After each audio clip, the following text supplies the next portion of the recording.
But we've kept you waiting long enough. Mark Hamill, everybody.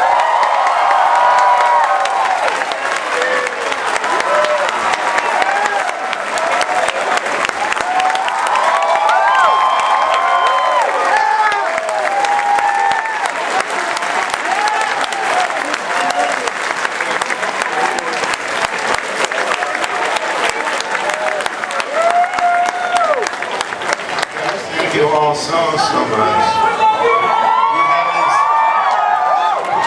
I was astonished to see a full house like this. Aren't you kind? Aren't you kind? I was like it to be like 2 or 3 people, but apparently we're Well, you know, this nightmare where you know, I was trying to catch a little cat nap before this show, tonight, and I think my daydream was walking in and they were like, my relatives were there. Nobody else. Do you get a lot of people that come up to you and say that they're related to you? When you meet these fans? Not so much. I did something in Sweden a few years ago, and the press found out that my mom's relatives were. I never met so many Swedish farmers in my life. They all came to Stockholm where we were staying, but it was great. I never traced my lineage. Then my daughter Chelsea got on the internet a few years ago, and I found out, for instance, on my father's side, my great-grandparents were from Liverpool, which makes sense because my father's in the Navy. We have the same kind of salty, down-to-earth sense of humor, but it's fun, Figuring out your lineage is fun. Until you find out it's Dad Vader. Oh, and you think you have harsh relatives. Now see, that was a hard secret to keep. There's 2 things I'll say about Star Wars right off the bat. I can only get the... They told me, when Kirshner got me aside, because in the script it said, you don't know the truth. Obi-Wan killed your father. And I go, no, don't freak out just like I do in the movie. But then Kirshner pulled me aside and he said, they're going to change that line. And I know what they're changing it to. George knows what they're changing it to, meaning George Lucas, and now when I tell you, you'll know.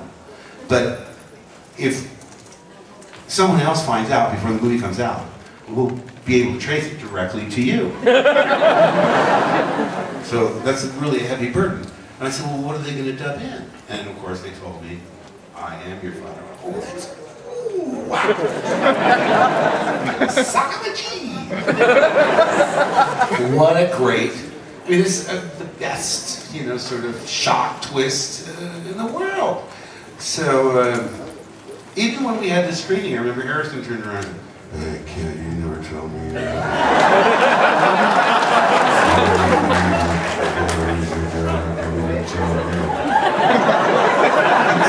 I had to keep a secret. I didn't get White House clearance with that, because I was determined, unless I, talked in my sleep, to keep that a secret. And the other thing I was just reminded of today, because somebody came by the booth and they had a puppet of the snow monster from the. Downtown? There you go. Downtown? Yeah, I think somebody in here knows. You should know. My son gave me a Star Wars trivia quiz. I flunked it. Wait a minute. The Kessel Run, the spice mines. What is all this minutia? Yeah, because we knew it was the one. A lot of times they didn't name these things until they wanted to make a toy out of it. We just call that the dustbin robot, the medical droid, then it's IG-88, it's this, it's that, the other. Once Kenner gets their hands on it, they say, we want to copyright it, so come up with a name. But the thing that occurred to me was, because this puppet had the arm cut off, and I do remember this, but first of all, that sequence where I'm upside down in the ice, was second unit for the longest time. First unit was only on it a day or so, and then they moved on, and Robert Watts directed, Gary Kurtz directed. I mean, we made a joke that, they should have a contest. You too can direct a day on the Star Wars movie. And, I'm perfectly happy with second unit, because the pressure is not so strong as when you're with first unit, and I loved all the second unit guys. A lot of times you work with them on action sequences with explosions and stuff, so, there's not a lot of dialogue, and it's just fun days. So, I didn't really care. Also, it's a great way to lose weight, hanging upside down all day. because you sort of lose your natural appetite, and then you don't want to get sick in the afternoon, so you're doing like liquid at lunchtimes and so forth. But here's my point. When on one of the days when I was going in, they wanted a close-up or a medium shot, like from my kneecaps to above my head of me making a feint with the lightsaber towards the lens. And I said to them, and I made this very clear, because I'm a real animal lover, I said, this creature is not evil. He's hungry, you know? So, you should treat it like you would a grizzly bear or you know, some animal you come in contact with in the jungle that wants to eat you, a lion or, you know, whatever. But when I make this move towards the camera, you know, so they wanted me to, you know, look at it, you know, do a feint towards the camera with the, I said, it's just going to be like, you know, I'm nicking his shoulder, right? I'm searing his fur and, you know, just giving him a little singe to scare him. Oh, yeah. That's all you're doing. Now, to be fair, I don't know whether they made the final decision the way they did it until way after they got back to, because that shot of the creature, I'm almost positive was done in Northern California. My memory serves me correctly. There was a costume, but the more articulate one that they did for close-ups was months after we went back to the States. And so the idea of me cutting his arm off completely, first of all, it's way out of character for Luke. It's nothing that I would ever do. And it's so overkill. You know, it's more like the special effects people showing off, look what we can do. It just really just ticked me off, and it's I've never gotten over it. I'll take that to my grave. God damn it, they told me that I was just gonna make him, and I cut the darn thing's arm off. Sadistic son of a bitch. That was a dead-on impression of you from the future, by the way. Well, I'm doing lots of voiceover now. Let's see what's going on. I'm doing a regular show. I'm you know who I owe money to is the Lionel Stander estate, because that was that character actor who was blacklisted in the 50s. He was on Heart to Heart, and I didn't intentionally do Lionel Stander, but about 16 episodes in, it sort of came to me on the drive home. Wow, that's who I'm doing. Because he's so, you know, unflappable. I do love that about Skips. You know, he can't get upset very much. Let's see, I'm doing a new series called Motor City, which comes out. It's from Disney. It'll be out next year. Once again, typed as the villain. I don't know why.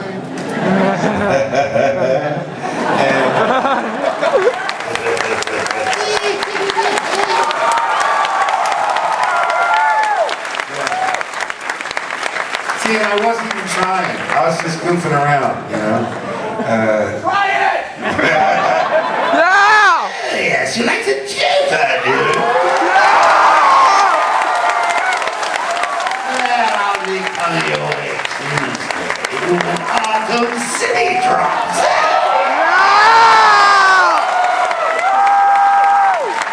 Now we have our Christmas crossed.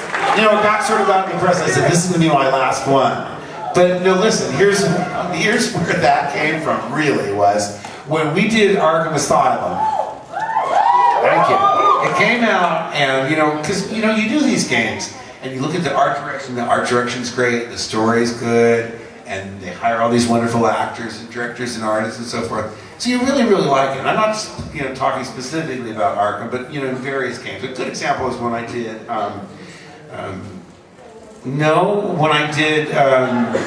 Wing Commander, when I did Wolverine. Because I said, oh boy, first of all I said, look, I can't do Hugh Jackman if I tried, you know. I mean, I don't know how to do that. I'm not, you know, no, we don't want to sound like, do your own version. So I said, okay, so, you know, again, I just auditioned for it. And I just sort of did him, I don't know, real Clint Eastwoody or whatever. So, but it was gritty. So they said, okay, you got it. I go, oh, good, because, you know, I love branching out. Oh, it's another, you know, franchise, and it's Marvel, it's not DC, and you love not repeating yourself over and over. And he's very different from Joker and so forth. So I do the game, and again, you do the game, and it takes a really long time. You might do it over a period of 12 to 18 months. You know, not every day, obviously, but, you know, 3 months down, and then you go back in, and the game's a little more finished, there's a little more dialogue. You know, you work on it over the long haul. And you finally get it done, and I'm thinking, well, this goes well, you know, who knows? You can do Wolverine 2, 3, whatever. Give the boys, Nathan and Griffin each got a copy, and because they're my, you know, in-house focus group. You know, I haven't played video games really since the kids were small. You know, and they used to laugh at me. You know, I'm like your grandpa playing, you know, crashing the X-wing, just trying to take off. I mean, it's believe me, it's all movie magic. You know, but. So I asked them about, I don't know, 2 or 3 months later, oh, by the way, guys, have you played that Wolverine game? And they both kind of went, yeah, well, we played it. I said, well, how was it? Well, you were good. I said, that bad, huh? Yeah. Oh, yeah, Dad, it's awful. So, you know, my point is you never know, because you don't know how it's going to actually play. All the elements can be in place, and then at the final, am I being blocked? There's people that cannot see me. Yeah, there's people around that pole there. Yeah. Every 5 minutes we'll switch microphones, so we can give a different angle. Is this on? All right. It's like theater in the round. Now I'm talking to all the people in the lesser priced section. Constructive view, yeah. No, so anyway, yeah, well, when the Arkham came out, we just couldn't believe not only how well it turned out, but how much the gamers loved it. You know, my son's going, go on joystick.com, you know, really, it's rocks. So, you know, we're getting all these high grades and so forth. So what I thought was, when they came up with this Arkham City, I said, guys, why tempt fate? We'll never do as well again. You know, I mean, we'll never get so critically acclaimed and so highly praised and make so much money.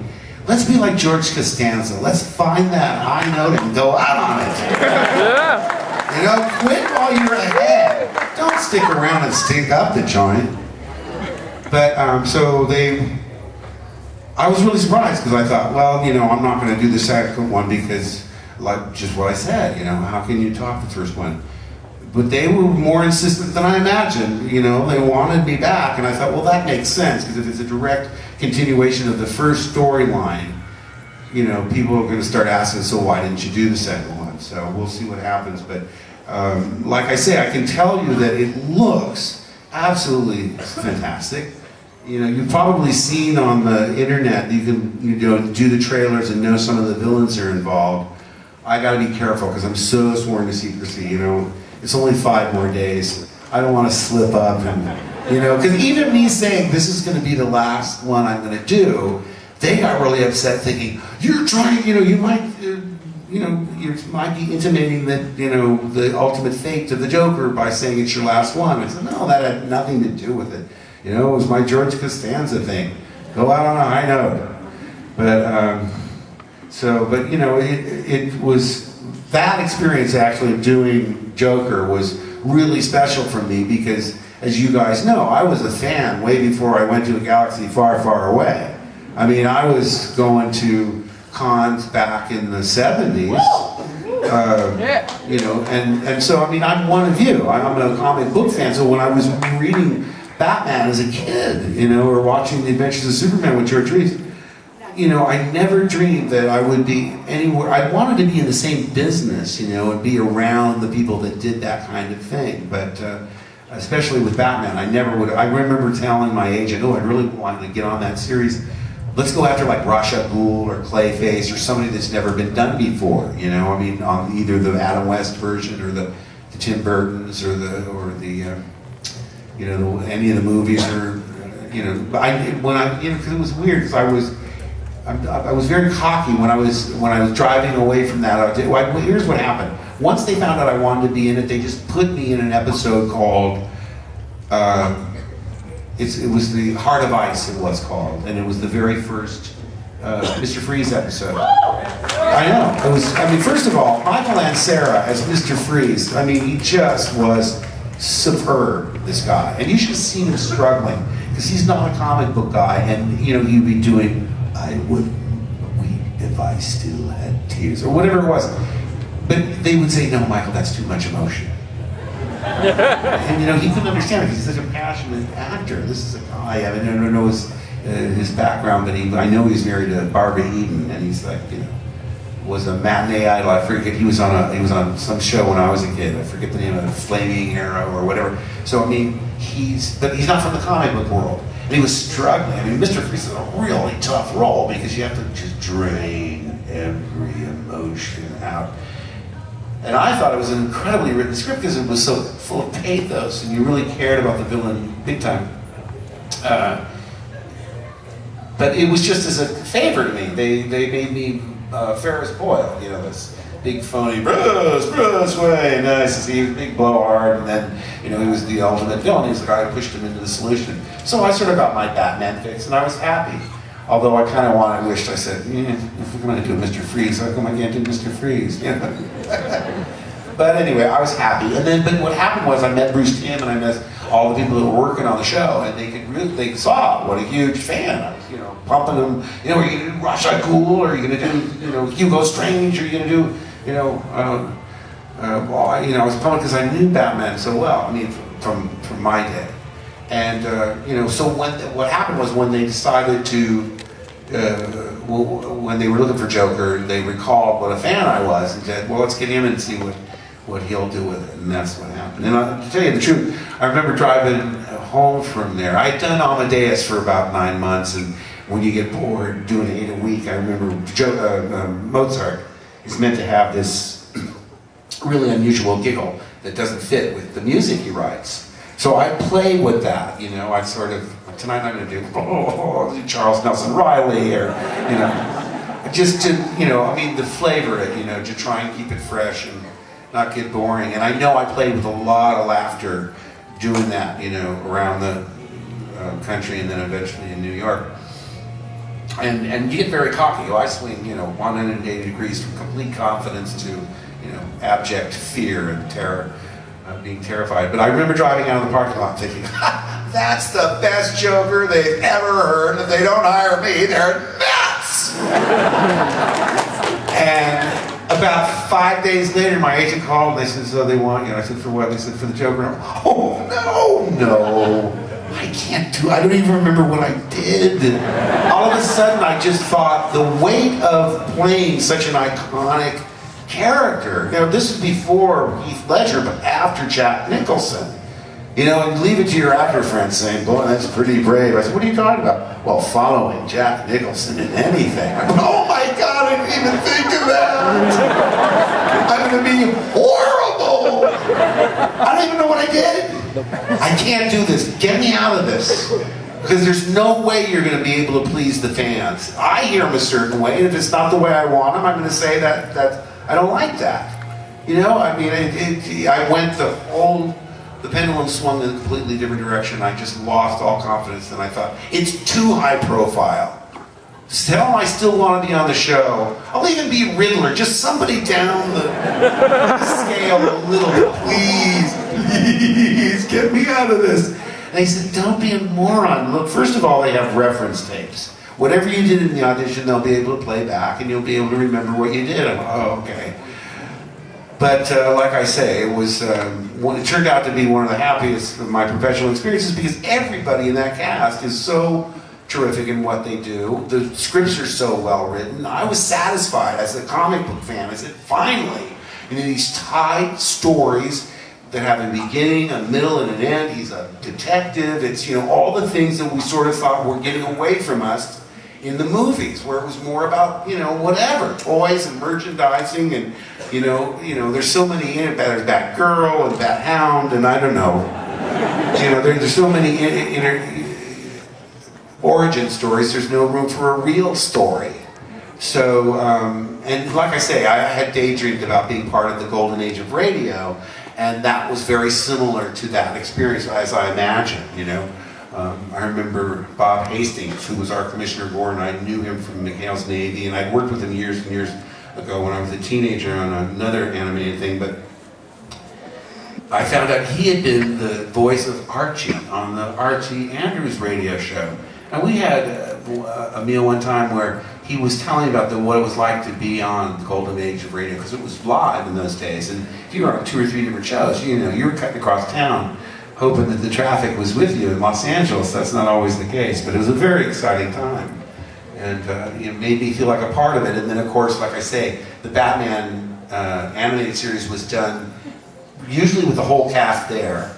And you know, you'd start on page 1 and read it all the way through. You'd stick around for some notes. They'd break for about 10 minutes, then come back and record it straight way through. So, I mean, a lot of times Disney doesn't do that. I'm doing How to Train Your Dragon, and I haven't met any of the people, you know.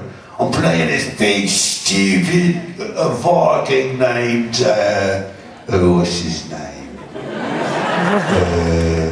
Alvin. His name's Alvin, and he's very stupid. And I think he's a villain of a sort, but it's more the kind you like to laugh at, you know. He's not a real threat, but he's got a real hatred for Hiccup, you know, that little Hiccup guy.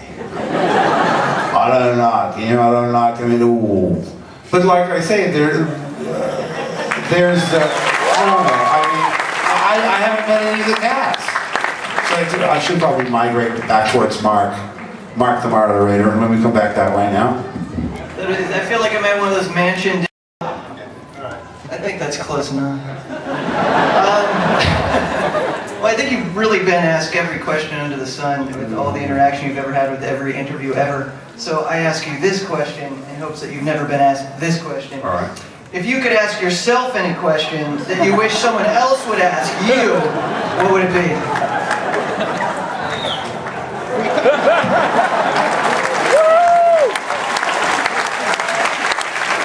And then I'm going to ask you. Are you available for work next week? That's a good question. Can you have a meeting with Mr. Spielberg? That would be a good one. No, I don't know. I mean, I always like to hope that you never repeat yourself and that there's always something new over the horizon. I mean, I take 2 steps forward, 1 step back trying to get this damn Black Pearl movie made. Where I would direct, I wouldn't be in it. I co-wrote it. We rebooted it after it was set up once and then it fell over and went into what they call turnaround, which is, you know, we're paying you to go away now. But we rebooted it at one point because we left it by the wayside. It kind of started getting away from us, and you know, because the comic book was really, it was a screenplay first.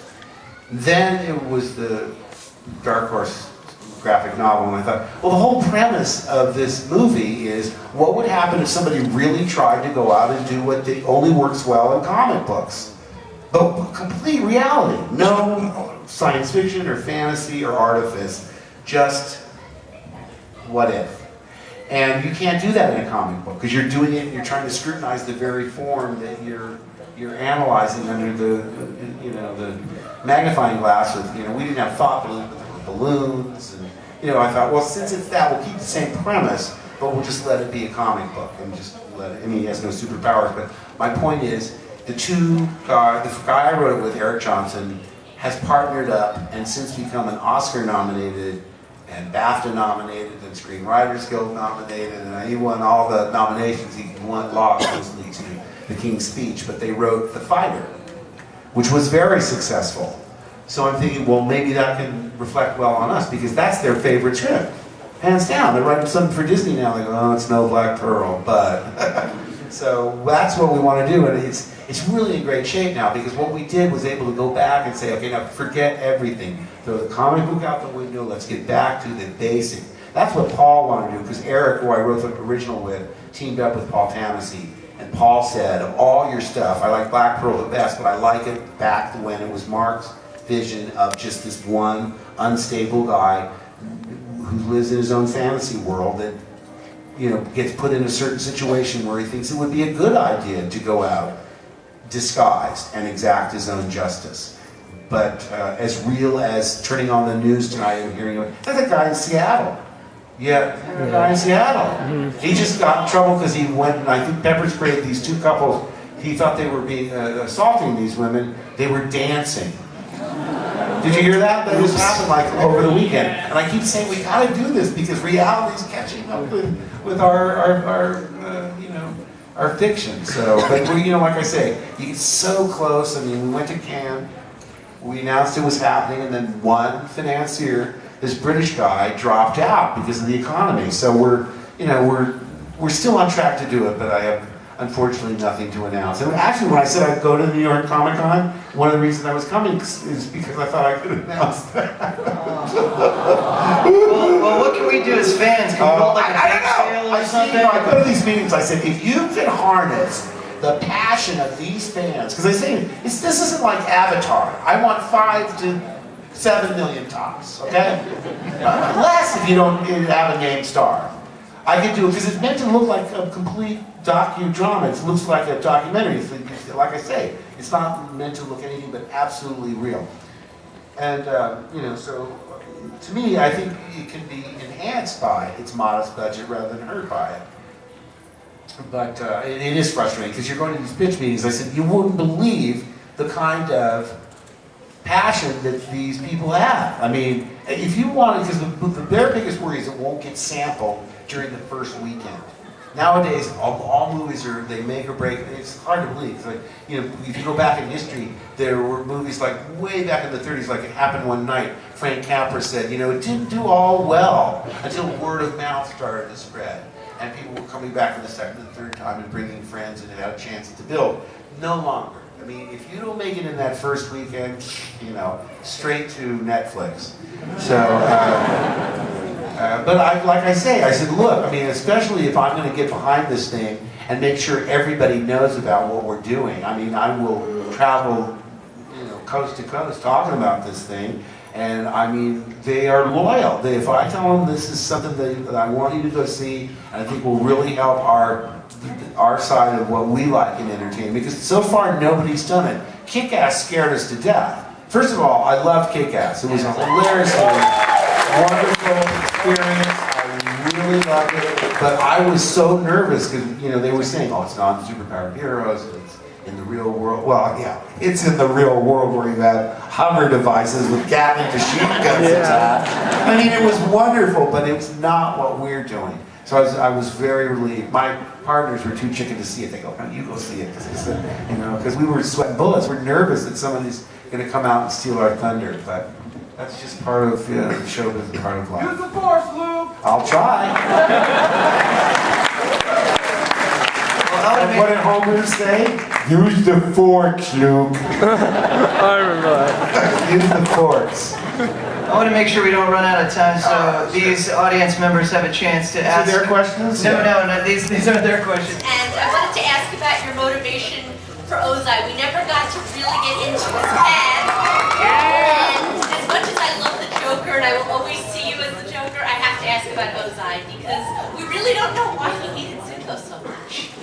Well, first of all, I read that. She's talking about Avatar, The Last Airbender.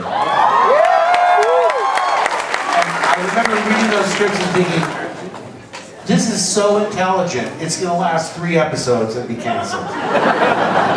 Because everything else, usually it has to be like action, slam, bang, whatever, and to give it a really quick answer. It was so intelligently written. Now, my father was in the Navy, so I lived in Japan for 2.5 years, so I had sort of an understanding of a kind of culture that isn't really come naturally to Americans. And I think what really put me on my guard was the fact that Mako, this very revered Japanese actor, playing sort of my counterpart.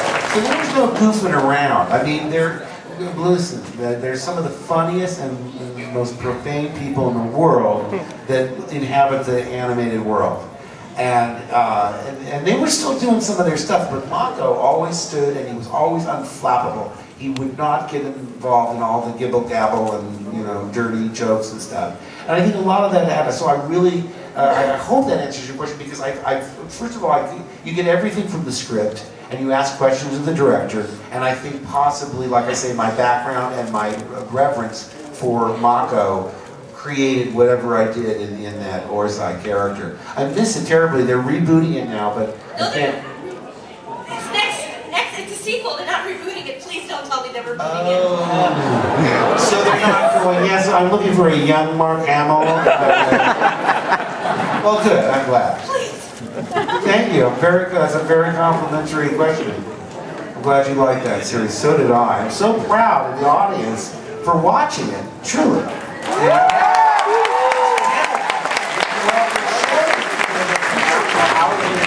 And even the way I felt that, yeah, if you don't talk down to your audience, give them something to, aspire to. They're not yo-yos and dummies. Not all of them, anyway. I'm pretty smart. Yes, sir. What is your question? Well, I was going to ask about Avatar, but she took care of that. Oh, she stole your question, did she? That's all right. All right. One that me and my brother, and I'm sure a lot of Batman fans would like to know is which Joker episode was your favorite to record? Oh gosh, there's been so many highlights. I just thought the idea of him having a Christmas special was so hilarious. With the red Harry Como sweater. So the concept of that I love. I love the ones that were based on the actual comic books, like the Laughing Fish. I loved. I loved doing the Mask of the Phantasm because we had a little more space there, and there was an interesting take on his origin. I mean, I'm always surprised. Like, I remember telling Andrea Romano, I bumped into Paul Dini, one of my favorite Joker writers, at Golden Apple in Hollywood, comic book store. It seems fitting, right? And they were doing Batman Beyond, and so I was sort of joking with Paul because our show was over, and I kept picking these franchises where they went in the wrong direction. Star Wars went backwards, Wing Commander went backwards, Batman went forward. My wife was saying, can you pick one franchise that will help us, please? So I saw Paul Dini, and so I jokingly said, hey, Paul, I know Batman Beyond said way 100 years in the future or whatever. Come on, you've seen Futurama. Bring Joker back as the head of the charge. And he said, be careful what you wish for. Because as it turns out, they asked him, would you write a Batman Beyond direct-to-video? And he said, the only way I'll do it is if I can bring back the Joker. And he said, would you do it if I do that? And I went, oh my gosh. Let me think about it. Yeah. But I also knew that it would be a different Joker than we'd ever done before because they wanted to keep you guessing as to whether he was a robot or a clone or, whether he was the real thing or he wasn't. And they didn't let me do my old tricks. I couldn't get in there and do Joker here. No. I had to do it much more Hannibal Lecter-y and subdued. And I had to trust her, because by that time I had really a lot of times when you listen to the first couple of episodes of, say, The Simpsons, Homer sounds so much different. Come here, boy, I told you to get a haircut. Boy, it's much more Walter Matthau than the cuter character vision. But because you find your niche. And by that time, I had worked out all my Jokerisms, and she made me get rid of all of them. But again, it paid off in the end. I had to go over and look at a lot. I wrote this introduction. There's a Joker coffee table book coming out in the fall. It's the first one DC's ever done for a villain. They did the Superman, Batman, I think Wonder Woman, and Green Lantern. This was the Joker. And so for the first time since I recorded the shows, I went back and watched all of them. And I was really nervous because I thought, you never know if your opinion, if they're going to hold up or not. And one thing I'm really happy about is they do hold up beautifully because they're in this nether world. They're almost retro-futuristic with dirigibles and that Art Deco sort of art direction. And it's I maybe wish my kids were young again. It's the perfect show for, a dad to watch with his little kids. But yeah, I love them all. I have lots of parts. I thought Harley and Ivy was a hilarious parody of those women's films, like Thelma and Louise. And Joker's useless, in an apron. And I didn't have a big part, but I got what they were trying to do. And I love the way they would go back and forth between dark and light, and like Christmas being funnier. And I looked at them all as separate issues of a different comic book with a different writer and different artist. I'm probably even forgetting some of the ones that I loved at the time. Joker's Favor, no, the one where Joker's Wild, the one where he's in the casino in Las Vegas. I love that one. What do you call it now? Oh no! It's the one we did was called Joker's Wild. And Harry Hamlin played this guy who did a Joker-themed casino, which, you know, irritates the heck out of me because I'm not getting any royalties. There's a theme that resonates with me. I don't really complain publicly, but yeah, everyone knows the facts. It's a sad, sad story indeed. All right, next question. Hi, my name is Stephanie. I have been a really, really avid fan of yours since I was a kid. Right. I'm trying so hard not to fangirl out right now. I actually have two questions. As far as graphic novels go, The Killing Joke, if they were to ever turn that into a movie, Right. would you ever want to do that? Well, you know, it's funny that you say that because before the video games came around, we had just retired the original run, which was 92 to I think about 2004 or 5. I said to someone, I don't know whether it's Arlene Sorkin or I know, I love her to death, but maybe to Paul Dini, I said, you know what I should do is we should do Killing Joke, but as a book on tape. And the only reason I said that was because I know how prickly Alan Moore gets about adaptations of his. And I said he hardly could get upset with us reading his every syllable, word for word. And that in terms of people writing in, because they write me all the time and say, why is the Joker, you know, he's all bark and no bite, you know? Why doesn't he kill more people? Why isn't he more psychopathic? And they forget, with the exception of the directed videos or the feature films, you know, it was a children's cartoon in the afternoon, you know, that was under the auspices of standards and practices, the censors, you know. So we, you know, we even had to go back and change the script. I remember in one of them, I kidnapped the mayor's son. I played Checo. It's Joker in disguise as another clown, sort of based on Ed Wynn. Because I think, how do you disguise the Joker's voice, which is sort of a disguise of, you know, it's too hard to imagine. But we had to go back because in that I kidnapped the boy, and they said, no, you cannot put children in jeopardy, you can't punch someone in the face, you can't fire handguns, no alcohol, no drugs, no religious icons, no nudity, no children in jeopardy. So he had to stow away in the Joker's van, and then I discovered him in the van because otherwise it would have been putting a child in jeopardy. But I you know, that's amusing because, you know, what I was thinking was, well, if I do the Killing Joke, what is the most lethal of all the Joker scenarios? And that one really appeals to me, you know. I mean, it'd be great if they did direct-to-video as a movie. You know, they've done these, like the Red Hood. I thought John DiMaggio did a great job. You know? I like every Joker I've heard. I love Jeff Bennett on Brave and the Bold.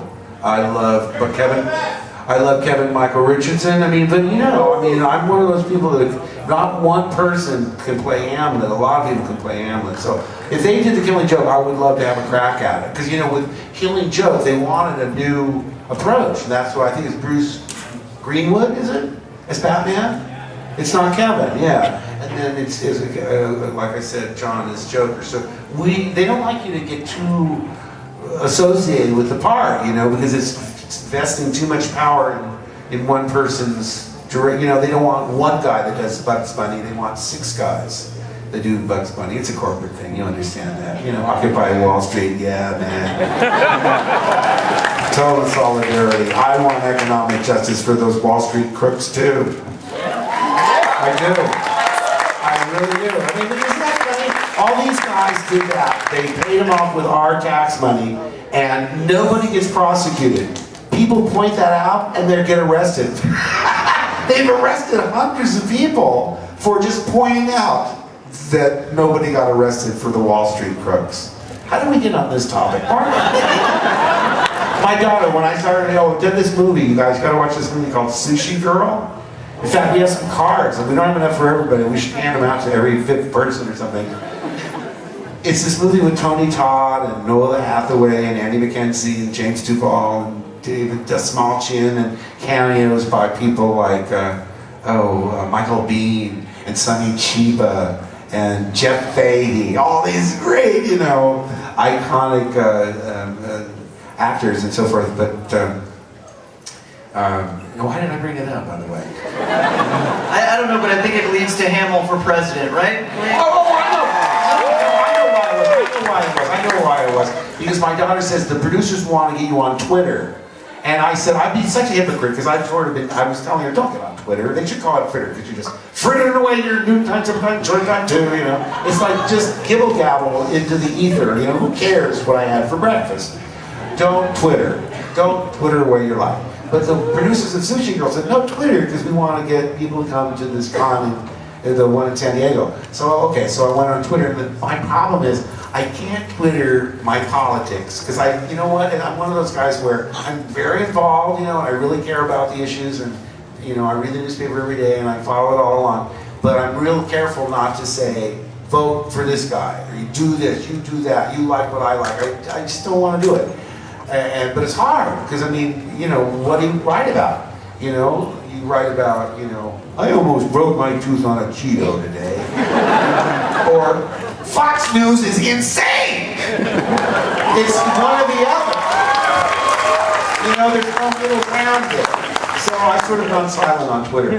You know, but I'll be active again once I get. What I want to do is get Black Pearl made, so I'll really have something to come back with. But in the meantime, there's Arkham City and there's Sushi Girl. So there you are. And it's at Hamill himself, right? That's your Twitter. Is that Hamill himself only because somebody else took Mark Hamill? Dude, I know, I don't get that. Right? I don't get it. You can buy it back, I know. No, you can? I don't know about these things, but I think it's hilarious that you can't even own your own name. What else do you have? We only have a couple minutes left. I want to make sure we get to as many questions as we can. Hi, I'm a lifetime fan. Thanks so much. I just had a question. I'm going to be that guy that brings up Star Wars. No. And I brought it up. I told you the Wampa story. Good story. I was wondering, that made me wonder actually, if you had a specific memory, like a one day on set, or a specific take that really sticks out to you as just the moment that made Star Wars worthwhile. Oh, that's really tough. It probably would have involved Alec Guinness because we went away to North Africa with him and the robots first before any of the other actors came over to do studio work. And there's such majesty, there's such beauty in the Tunisian desert, you know, and to be far away from everything you know in an outfit like that, you know, riding in a floating car with robots and Sir Alec, I mean, I was just, oh my gosh, I mean, if this doesn't play the way it should, it's going to be the best home movie I've ever owned. I'll get a copy of it. Let me find a moment. I know what, this is odd.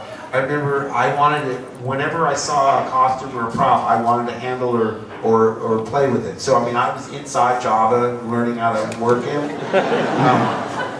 But the first creature I ever crawled inside of were whatever's tied up outside the cantina.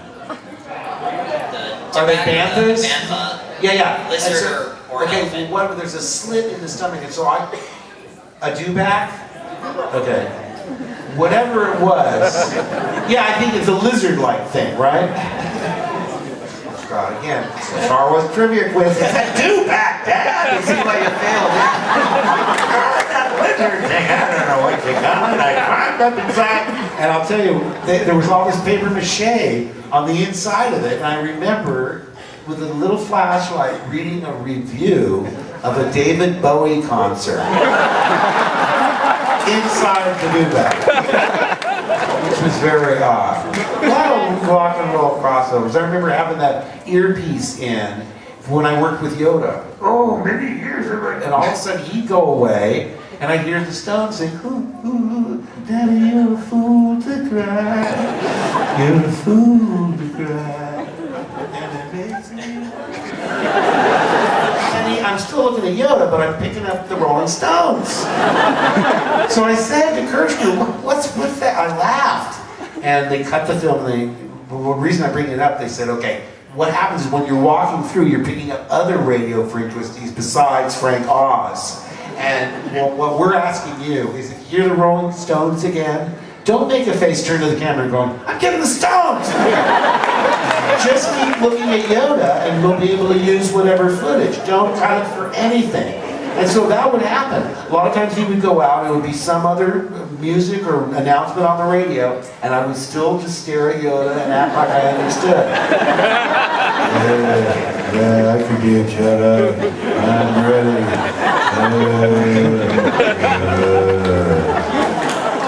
All right, next question. Thank you very much. No. I told you you're too kind. Don't cut into our time with applause. Yes, sir. Being here, I'm a huge Batman fan, huge Star Wars fan. But what I want to ask you about today is, what was your reaction when you found out that you were wanted for a role named Cockknocker? Well, my standard answer is I misread it and I thought it was Clock Knocker.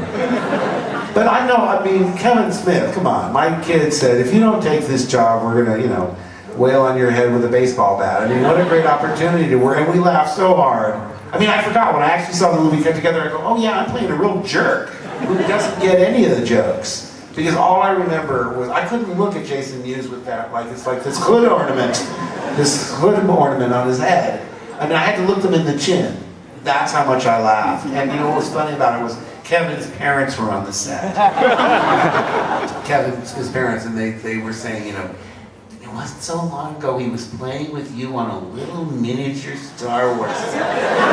Now he's playing with you on a really big one.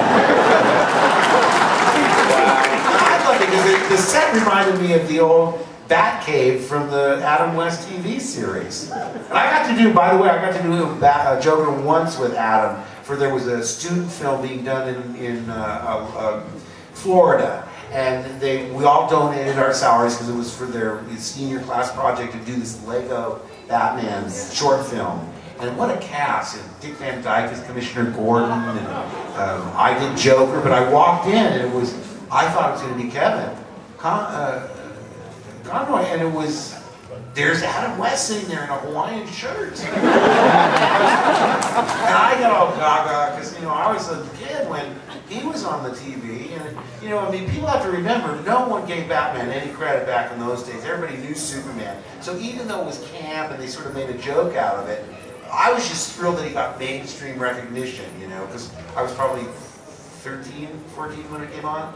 My point is, I had a lot of reverence for it, and people dump on it because they get mad that he made it, or not he, but, it left a stench of campiness on comic books for many, many years. But still, I got real tongue-tied because, there he was, and I got really intimidated because Kevin's heard my Joker a million times. Now I'm competing with Cesar Romero, for God's sakes. And I don't even remember. I love Cesar Romero because he had great energy, but I couldn't remember exactly how he did it. And I do know that when I did my first few lines again, I was real self-conscious about it. Adam said, "Why, that's quite a remarkable Joker you got there." And I thought, thanks, old chum.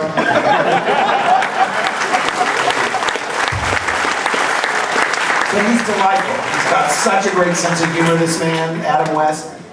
Such a great sense of humor. He's sharp. He totally gets the jokes. In fact, when we went back and did that Brave and the Bold, there was stunt casting, and me and Kevin and I, played the Phantom Stranger and Spectre, and Thomas and Martha Wayne were played by Adam and, Julie Newmar. Oh, amazing. So that was great fun too. Well, unfortunately, it's the worst thing that's going to come out of my mouth, which is we have time for just one more question. Oh no. I want to stay here another 3 days. The birthday boy. You were going to say he gets gone. Yeah, what a kind man you are. Let's hear it for the guy in the front of the line. Let him birthday boy. What's your name, by the way? My name is Gift. No, the guy who gave you I want to make sure. The selfless man. Yeah, the selfless man. What's your name, man? Adam, pleasure to meet you. Thank you, Adam. That you did that. That's awesome. We should be more like Adam. Free cuts for everyone. If I'm elected, free cuts for everyone. Yeah. Mark. Yeah. I have to thank you so much. You have no idea how much this means to me. This is a question? He wants you to sing happy birthday to him like that. Okay, here's a short story. Huge fan. Grew up with you. Big part of my life. Influence. How would you interpret Heath Ledger's Joker's lines? Sorry? Like, how would you would your version of Joker interpretate, how I got these scars? All right, back to Adam's question. Is that what he's asking about? Yeah, how would your Joker do his lines? Yeah. Oh, I never thought about that. I mean, what happened was, when I saw The Dark Knight, I just was amazed at what an original take on it that it was. You know, that it was joyless, that he was like always like a heroin addict, and he just was tremendous. What an accomplishment. I've never seen such a tongue-centric performance since Hannibal Lecter, where he creeped you out with that slithery tongue. I mean, I thought it was so original. I mean, whether it's the screenwriter, or Heath Ledger, or Christopher Nolan, or all the three combined, I mean, you couldn't, I mean, it's like an alternate reality where that's as valid a Joker as anything that's ever been done. Mine is sort of old school comic book, and that's fine, but I mean, I just had to take my hat off to all of them. I thought they were fantastic. Yeah, absolutely. I was just hoping you could say why it's so serious. Why so serious?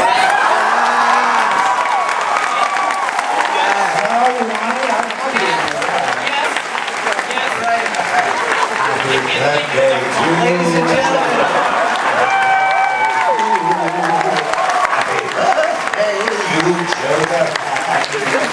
Happy birthday, you son of a bitch!